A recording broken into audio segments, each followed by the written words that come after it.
सरकार हे गेंड्याच्या कातडीचं होऊन या ठिकाणी झोपेचं सोंग घेत आहे। मी राज्य सरकारला आव्हान करतोय की त्यांनी या आंदोलनाची दखल घ्यावी।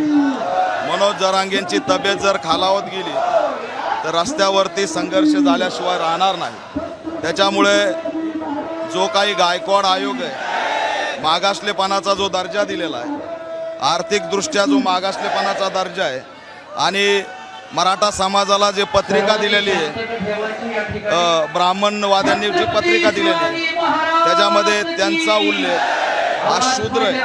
त्याच्यामुळे शूद्र हे सामाजिक बहिष्काराचं प्रतीक आहे। त्यामुळे या समूहाला सामाजिक न्याय देणं खूप गरजेचं आहे, असं सुद्धा आमचं या माध्यमातून मागणी आहे। लवकरात लवकर मुख्यमंत्र्यांनी याची दखल घ्यावी आणि हा प्रश्न आता जास्त दिवस रेंगाळत ठेवू नये। उलट मी या सरकारला आव्हान करतोय की येणाऱ्या निवडणुकीच्या अनुषंगाने तुम्ही मराठा आंदोलनाच्या बळावर ओबीसीला खुश करून राजकीय पोळी भाजताय का, असा सुद्धा आमचा या ठिकाणी प्रश्न आहे।